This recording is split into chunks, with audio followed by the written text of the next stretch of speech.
नमस्कार दर्शकों, news today के इस बुलेटिन में आपका स्वागत है, जहां हम चर्चा और विश्लेषण करते हैं आज की महत्वपूर्ण खबरों का। आज की मुख्य सुर्खियां इस प्रकार हैं। ताइवान में पिछले 25 सालों में सबसे प्रबल भूकंप दर्ज किया गया। भारत मौसम विज्ञान विभाग यानी IMD ने उत्तरी बंगाल में और अधिक टॉर्नेडो आने की चेतावनी जारी की है। विश्व बैंक के अनुसार भारत सहित दक्षिण एशिया के देश जनसांख्यिकी लाभांश की स्थिति को गंवा सकते हैं। भारत के मुख्य न्यायाधीश के अनुसार आपराधिक न्याय प्रणाली CJS में प्रौद्योगिकी के उपयोग पर सावधानी बरतने की आवश्यकता है। दिल्ली हाईकोर्ट ने हल्दीराम को सुविख्यात ट्रेडमार्क घोषित किया। Measuring the emission and energy footprints of the ICT sector implications for climate action शीर्षक से रिपोर्ट जारी की गई। चलिए अब खबरों की चर्चा विस्तार से करते हैं और सबसे पहले रुक करते हैं आज की पहली मुख्य खबर की ओर। ताइवान में पिछले 25 सालों में सबसे प्रबल भूकंप दर्ज किया गया। आपको बता दें कि इस भूकंप की तीव्रता रिक्टर स्केल पर 7.4 मापी गई है। यह भूकंप यूरेशियाई और फिलीपीन सागर प्लेट्स के बीच सीमा के पास व्युत्क्रम भ्रंशन रिवर्स फॉल्टिंग की वजह से आया है। गौरतलब है कि व्युत्क्रम भ्रंशन भूपर्पटी में चट्टान के दो खंडों के बीच संपीड़न बलों के कारण होने वाला विभाजन है। वास्तव में व्युत्क्रम भ्रंशन में भ्रंश के ऊपर का खंड भ्रंश के नीचे के खंड के सापेक्ष ऊपर चला जाता है। यह भ्रंश गति संपीड़नात्मक बलों के कारण होती है। आपकी जानकारी के लिए बता दें कि ताइवान भूकंप प्रवण क्षेत्र है, क्योंकि यह प्रशांत महासागर में रिंग ऑफ फायर बेल्ट में स्थित है। चलिए अब रिंग ऑफ फायर के बारे में समझ लेते हैं।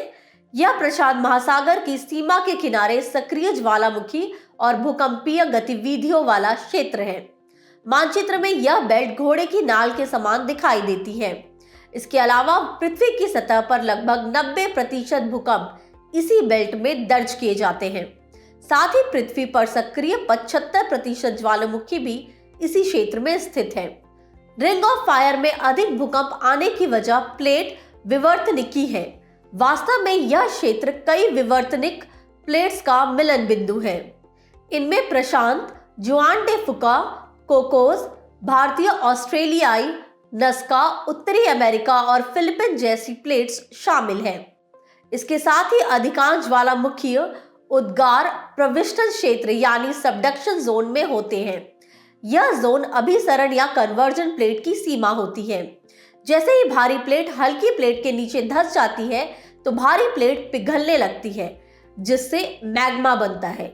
यही मैग्मा ज्वालामुखी उद्गार के साथ पृथ्वी की सतह पर लावा के रूप में बाहर निकलता है। गौरतलब है कि प्रशांत और उत्तरी अमेरिकी प्लेट्स के बीच रिंग ऑफ फायर का विस्तार वास्तव में रूपांतरित सीमा क्षेत्र है। इस सीमा पर प्लेट्स एक दूसरे के साथ साथ चलती हैं। यह सीमा बड़ी संख्या में भूकंप का कारण बनती है, क्योंकि भूपर्पटी में तनाव पैदा होता रहता है और मुक्त होता रहता है। चलिए बढ़ते हैं आज की दूसरी मुख्य खबर की तरफ। भारत मौसम विज्ञान विभाग यानी IMD ने उत्तरी बंगाल में और अधिक टॉर्नेडो आने की चेतावनी जारी की है। हाल के वर्षों में पूरे भारत में कई जगहों पर टॉर्नेडो आए हैं। बंगाल की खाड़ी में सतही जल का बढ़ता तापमान, गर्म भूमि और वायु प्रवाह का अनिश्चित पैटर्न इसके पीछे के कारण हो सकते हैं। टॉर्नेडो तीव्र घूर्णन करने वाली वायु राशि का भूमि से जुड़ा ऊर्ध्वाधर स्तंभ है। दरअसल भयानक तड़ित झंझा या थंडरस्टॉर्म से कभी कभी वायु आक्रामक रूप में हाथी की सूंड की तरह सर्पिल रूप में नीचे आती है। इसमें केंद्र पर अत्यंत कम वायु दाब होता है और यह व्यापक रूप से भयंकर और विनाशकारी होता है। इस परिघटना को टॉर्नेडो कहते हैं। आपको बता दें कि इसमें पवन की गति 105 से 322 किलोमीटर प्रति घंटा तक हो सकती है। वे शीत वाताग्र के साथ और उनके आगे गर्म, आर्द्र, अस्थिर वायु में तीव्र तड़ित झंझाओं से विकसित होते हैं। तड़ित झंझा विनाशकारी स्थानीय तूफान होता है। यह गरज, बिजली, भारी बारिश, ओलावृष्टि व तेज हवाएं उत्पन्न करता है। टॉर्नेडो संयुक्त राज्य अमेरिका, अर्जेंटीना और बांग्लादेश में सबसे आम परिघटनाएं हैं। भारत में ये मॉनसून पूर्व अवधि के दौरान पूर्वी राज्यों जैसे पश्चिम बंगाल, उड़ीसा और झारखंड में उत्पन्न होते हैं। भारत में ज्यादातर उष्णकटिबंधीय चक्रवात आते हैं। चलिए अब उष्णकटिबंधीय चक्रवात और टॉर्नेडो के बीच तुलना कर लेते हैं। उष्णकटिबंधीय चक्रवात सैकड़ों मील तक प्रभावी होकर विशाल क्षेत्र को प्रभावित कर सकता है, जबकि टॉर्नेडो महज कुछ 100 गज व्यास तक ही सीमित होते हैं। उष्णकटिबंधीय चक्रवातों के लिए बहुत कम मात्रा में क्षोभमंडलीय ऊर्ध्वाधर विरूपण की आवश्यकता होती है, जबकि टोर्नेडो में क्षैतिज पवनों के पर्याप्त ऊर्ध्वाधर विरूपण की आवश्यकता होती है। उष्णकटिबंधीय चक्रवात लगभग शून्य क्षैतिज ताप प्रवणता वाले क्षेत्रों में उत्पन्न होता है, जबकि टोर्नेडो विशाल ताप प्रवणता वाले क्षेत्रों में उत्पन्न होते हैं। उष्णकटिबंधीय चक्रवात विशुद्ध रूप से एक समुद्री परिघटना होती है, जबकि टोर्नेडो मुख्यतः भूमि पर उत्पन्न होता है। उष्णकटिबंधीय चक्रवात कई दिनों तक सक्रिय रहता है, जबकि टोर्नेडो आमतौर पर कुछ मिनटों के लिए सक्रिय रहता है। अंत में अगर इनके प्रभावों की बात करें तो उष्णकटिबंधीय चक्रवात भारी वर्षा, तूफान, महोर्मी और बड़े पैमाने पर तटीय बाढ़ लाते हैं, जबकि टोर्नेडो स्थानीय स्तर पर विनाश का कारण बनता है। चलिए अब बात करते हैं आज की तीसरी मुख्य खबर के बारे में। विश्व बैंक के अनुसार भारत सहित दक्षिण एशिया के देश जनसांख्यिकी लाभांश यानी डेमोग्राफिक डिविडेंड की स्थिति को गंवा सकते हैं। आपकी जानकारी के लिए बता दें कि हाल ही में विश्व बैंक ने jobs for resilience south Asia development update report जारी की है। इस रिपोर्ट के अनुसार भारत सहित दक्षिण एशियाई क्षेत्र अपने जनसांख्यिकीय लाभांश की स्थिति का लाभ नहीं उठा रहे हैं। गौरतलब है कि जनसांख्यिकीय लाभांश वह स्थिति है जब किसी देश की आबादी में कामकाजी उम्र की आबादी यानी 15 से 64 वर्ष आयु वर्ग का हिस्सा आश्रित आबादी से अधिक होता है। कामकाजी उम्र की अधिक आबादी वाले देश में आर्थिक समृद्धि की क्षमता भी अधिक होती है। आपको बता दें कि एक अनुमान के अनुसार भारत में 2018 से 2055 तक के 37 वर्षों की अवधि जनसांख्यिकी लाभांश वाली अवधि होगी। चलिए अब जनसांख्यिकी लाभांश के उपयोग में जो चुनौतियां हैं उनके बारे में विस्तार से चर्चा कर लेते हैं। इनमें से पहला है जॉबलेस ग्रोथ। दक्षिण एशियाई देशों में रोजगार अनुपात केवल 59% है। इसके विपरीत उभरती अर्थव्यवस्थाओं में यह अनुपात लगभग 70% है। गौरतलब है कि कामकाजी उम्र की कुल आबादी की तुलना में उपलब्ध रोजगार के अवसर को रोजगार अनुपात कहा जाता है। रोजगार में महिलाओं की भागीदारी बहुत कम है। इसके अलावा गैर कृषि क्षेत्रों में रोजगार में कम वृद्धि दर्ज की गई है। इसके साथ ही निजी क्षेत्र से प्राप्त होने वाला निवेश कम हो गया है। इस वजह से आर्थिक समृद्धि मुख्य रूप से सार्वजनिक क्षेत्र के निवेश पर निर्भर हो गई है। इसके साथ ही वैश्विक आर्थिक समृद्धि दर कम हुई है और अर्थव्यवस्था के लिए जोखिम बढ़ गए हैं। मुख्य सिफारिशों की बात करें तो व्यापार की बाधाओं को कम करके अंतर्राष्ट्रीय व्यापार में अधिक खुलापन लाने की जरूरत है। इसके साथ ही श्रम कानूनों को अधिक लचीला बनाया जाना चाहिए।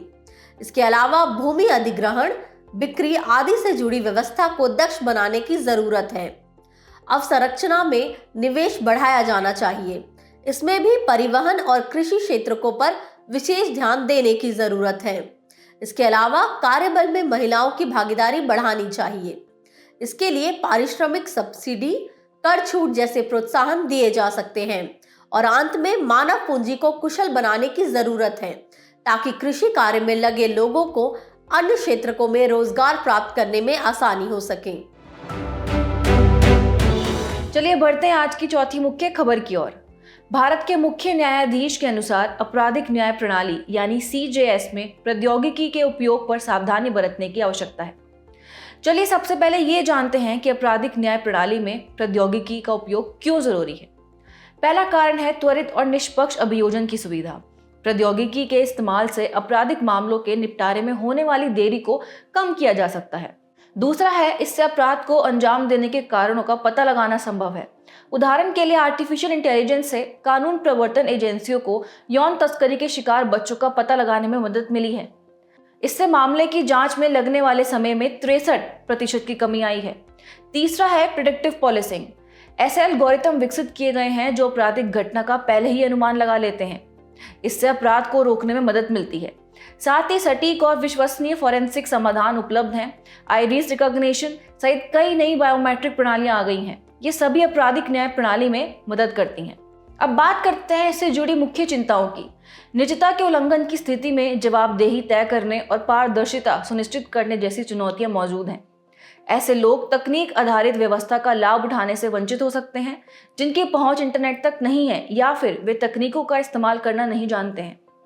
एआई पर पूर्वाग्रह और पक्षपात आधारित आउटपुट देने का आरोप लगाया जाता रहा है। खबर में आगे बढ़ते हैं और जानते हैं उठाए गए कदमों के बारे में। Network for evidence tracing research and analysis यानी नेत्र लैब की स्थापना की गई है। इसका उद्देश्य डिजिटल डोमेन में सीबीआई की जांच प्रक्रियाओं को और मजबूत करना है। नेशनल इंटेलिजेंस ग्रिड यानी नेट ग्रिड स्थापित किया गया है। यह आतंकवाद रोधी उद्देश्यों के लिए एकीकृत इंटेलिजेंस मास्टर डेटाबेस प्लेटफॉर्म है। आइए अब इससे जुड़ी आगे की राह पर भी एक नजर डाल लेते हैं। अत्याधुनिक प्रौद्योगिकियों के दुरुपयोग को रोकने और निजता के अधिकार की सुरक्षा के लिए स्पष्ट दिशा निर्देश एवं सुरक्षा उपाय किए जाने चाहिए। वैश्विक प्रकृति के अपराधों से निपटने के लिए अलग अलग विशेषज्ञता रखने वाले लोगों की टीम बनानी चाहिए। इस टीम में कानून प्रवर्तन अधिकारी, डोमेन एक्सपर्ट्स, डेटा एनालिस्ट आदि को शामिल किया जाना चाहिए। अपराध की जांच की बुनियादी प्रक्रियाओं का डिजिटलीकरण करने की जरूरत है। इनमें एफआईआर दर्ज करने की डिजिटल प्रक्रिया भी शामिल की जानी चाहिए। चलिए अब बढ़ते हैं आज की अगली मुख्य खबर की तरफ। दिल्ली हाईकोर्ट ने हल्दीराम को सुविख्यात ट्रेडमार्क या व्यापार चिन्ह घोषित किया। आपकी जानकारी के लिए बता दें कि हाईकोर्ट ने ट्रेडमार्क्स अधिनियम 1999 के तहत खाद्य पदार्थ, रेस्टोरेंट और भोजनालय श्रेणी में हल्दीराम के साथ साथ इसके लाल अंडाकार चिन्ह वाले ब्रांड को सुविख्यात चिन्ह घोषित किया। गौरतलब है कि एक सुविख्यात ट्रेडमार्क किसी उत्पाद या सेवा के लिए एक ऐसा प्रतीक होता है जिसे उस उत्पाद को खरीदने वाले या उस सेवा का उपयोग करने वाले अधिकांश लोग पहचानते हैं। यह इतना प्रसिद्ध होता है कि यदि इस ट्रेडमार्क का उपयोग किसी अन्य उत्पाद या सेवा के लिए किया जाता है तो लोग सोचेंगे कि दोनों ही उत्पाद या सेवाएं एक ही कंपनी से संबंधित हैं। भारत के बौद्धिक संपदा अधिकार यानी आईपीआर नीतिगत प्रबंधन फ्रेमवर्क में कई प्रकार के आईपीआर शामिल हैं। इनमें से पहला है पेटेंट। इसे पेटेंट अधिनियम 1970 के तहत लागू किया गया है। इसमें नवोन्मेषी, आविष्कारक प्रकृति और औद्योगिक उपयोग वाले विषय क्षेत्र शामिल हैं। इसके तहत दी जाने वाली संरक्षण की अवधि 20 वर्ष है। दूसरा है ट्रेडमार्क। इसे ट्रेडमार्क अधिनियम 1999 के तहत लागू किया गया है। यह किसी व्यवसाय या व्यावसायिक उद्यम के लिए ब्रांड नेम, लोगो व डिजाइन को सुरक्षा प्रदान करता है। इसके तहत दी जाने वाली संरक्षण की अवधि 10 वर्ष है। इसे आगे और 10 वर्षों के लिए नवीनीकरण कराया जा सकता है। तीसरा है डिजाइन। इसे डिजाइन अधिनियम 2000 के तहत लागू किया गया है। इसमें नए या मूल डिजाइन जैसे विषय क्षेत्र शामिल हैं। इसके तहत दी जाने वाली संरक्षण की अवधि 10 वर्ष होती है, जिसे 5 वर्ष के लिए बढ़ाया जा सकता है। इसके बाद है कॉपीराइट। इसे कॉपीराइट अधिनियम 1997 के तहत लागू किया गया है। इसमें रचनात्मक, कलात्मक, साहित्यिक आदि विषय क्षेत्र शामिल हैं। इसके संरक्षण की अवधि लेखक के मामले में उसके संपूर्ण जीवन काल के बाद 60 वर्ष तक की होती है। निर्माता के मामले में यह जीवन काल के बाद 60 वर्ष के लिए तथा कलाकार के मामले में यह जीवन काल के बाद 50 वर्ष के लिए होती है।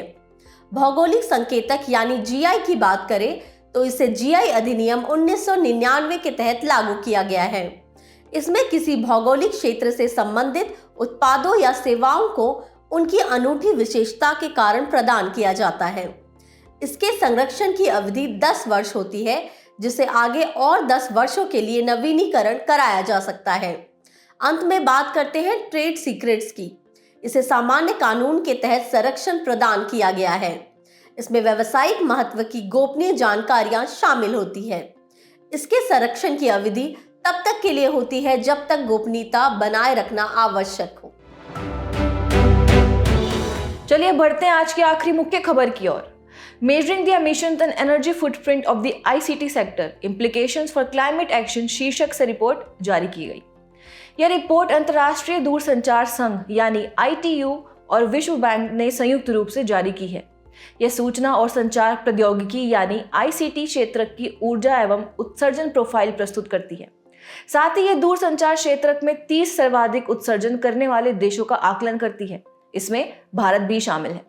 चलिए अब रिपोर्ट के मुख्य बिंदुओं पर एक नजर डालते हैं। डिजिटलीकरण के तीव्र विस्तार के लिए अधिक ऊर्जा की आवश्यकता पड़ती है। इसके कारण ग्रीन हाउस गैस उत्सर्जन बढ़ रहा है। आईसीटी क्षेत्रक वैश्विक ग्रीन हाउस गैस उत्सर्जन के कम से कम 1.7% के लिए उत्तरदायी है। आपको बता दें कि दुनिया की 1/3 आबादी, जो लगभग 2.6 अरब है, इंटरनेट से नहीं जुड़ी है। इस पूरी आबादी के इंटरनेट से जुड़ने के बाद उत्सर्जन और भी अधिक बढ़ जाएगा। 2021 में नवीकरणीय ऊर्जा खरीद में आईसीटी क्षेत्र की हिस्सेदारी 60% रही है। यह बढ़ते उत्सर्जन को कम करने के संभावित तरीकों की ओर संकेत करता है। देश आधारित आईसीटी उत्सर्जन पर व्यापक डेटा की कमी है। फ्रांस एकमात्र ऐसा देश है जहां विनियामक संस्था दूरसंचार क्षेत्र के उत्सर्जन डेटा को संकलित करती है। अब बात करते हैं रिपोर्ट में की गई मुख्य सिफारिशों की। तथ्यों पर आधारित नीतिगत निर्णय लेने, व्यवहारिक उत्सर्जन कटौती के लिए लक्ष्य निर्धारित करने और प्रगति की निगरानी करने के लिए डेटा आधारित अप्रोच अपनाने की आवश्यकता है। आईसीटी क्षेत्र में तकनीकी बदलावों से उत्सर्जन को कम किया जा सकता है, लेकिन तकनीकी समावेशिता सुनिश्चित करने के लिए सावधानी पूर्वक योजना बनानी बहुत जरूरी है। विनियामकीय व्यवस्था में बदलाव, प्रोत्साहन तथा आईसीटी और ऊर्जा क्षेत्रकों के बीच संयोग से संधारणीय ऊर्जा तक पहुंच को बढ़ावा दिया जा सकता है। चलिए बढ़ते हैं सुर्खियों में रहे व्यक्तित्व की तरफ। हमारी आज की व्यक्तित्व हैं कमला देवी चट्टोपाध्याय। हाल ही में देश ने कमला देवी चट्टोपाध्याय की जयंती मनाई है। आपको बता दें कि उनका जन्म मैंगलोर में हुआ था। वे एक स्वतंत्रता सेनानी, समाज सुधारक, कला प्रेमी और राजनीतिज्ञ थीं। चलिए अब उनके प्रमुख योगदान के बारे में जानते हैं। उन्होंने अखिल भारतीय महिला सम्मेलन यानी AIWC में महत्वपूर्ण भूमिका निभाई थी। भारत में विधायी सीट के लिए चुनाव लड़ने वाली पहली महिला थी और साथ ही मद्रास प्रांतीय चुनाव में भाग लिया था। उन्होंने 1930 के नमक सत्याग्रह में महिलाओं को समान अवसर देने के लिए महात्मा गांधी को मनाया था। वे सेवा दल से जुड़ गई थीं और महिला कार्यकर्ताओं को प्रशिक्षित किया था। 1936 में वे कांग्रेस सोशलिस्ट पार्टी की अध्यक्ष भी बनी थीं। हम कमला देवी चट्टोपाध्याय जी से साहस, देशभक्ति, नेतृत्व, न्याय जैसे जीवन मूल्य सीख सकते हैं। बुलेटिन के आखिर में अब रुक करते हैं आज की संक्षिप्त सुर्खियों की तरफ। सुप्रीम कोर्ट की एक खंडपीठ ने अनुच्छेद 293 की व्याख्या से जुड़े मामले को संविधान पीठ को भेज दिया है। भारत ने 2029-2030 तक निजी क्षेत्र द्वारा प्रबंधित पहला रणनीतिक पेट्रोलियम भंडार तैयार करने की योजना बनाई है। इसका उद्देश्य विदेशों से पेट्रोलियम के आयात में बाधा उत्पन्न होने पर इस भंडार से देश में उपभोक्ताओं तक निरंतर आपूर्ति सुनिश्चित करना है। हाल के वर्षों में ओडिशा में संरक्षण कृषि की विधि पैरा फसल पद्धति अपनी लोकप्रियता खोती जा रही है। विश्व स्वास्थ्य संगठन WHO ने लोक स्वास्थ्य को ध्यान में रखते हुए एक डिजिटल हेल्थ प्रोटोटाइप SARAH का अनावरण किया है। इसके लिए जनरेटिव आर्टिफिशियल इंटेलिजेंस का उपयोग किया गया है। शोधकर्ताओं के अनुसार हिंद महासागर में ग्रेविटी होल या इंडियन ओशियन जियोइड लो IOGL नामक परिघटना घटित होती है।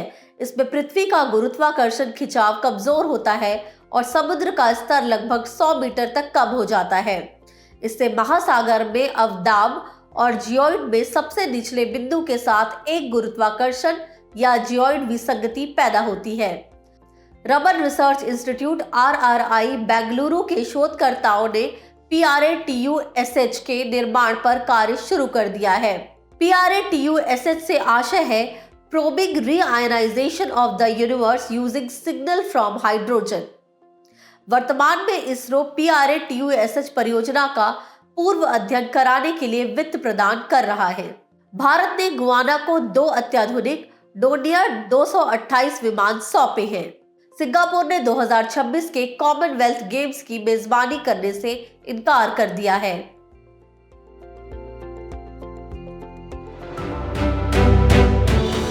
जाने से पहले आपकी समझ की परीक्षा के लिए डालते हैं एक नजर हमारे स्पेशल सेगमेंट प्रश्नोत्तरी पर।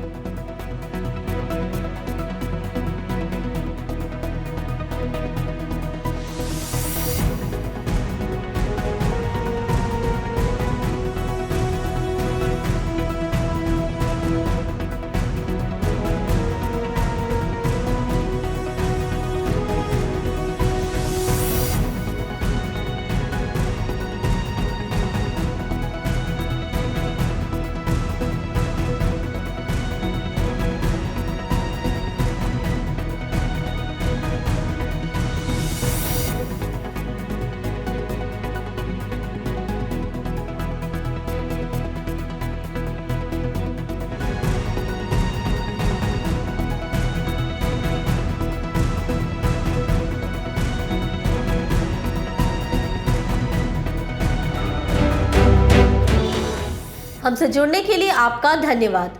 उम्मीद है न्यूज़ टुडे का यह बुलेटिन आपको पसंद आया होगा। न्यूज़ टुडे की PDF को डाउनलोड करने के लिए और आज की क्विज के उत्तर के लिए डिस्क्रिप्शन में दिए गए लिंक पर क्लिक कीजिए।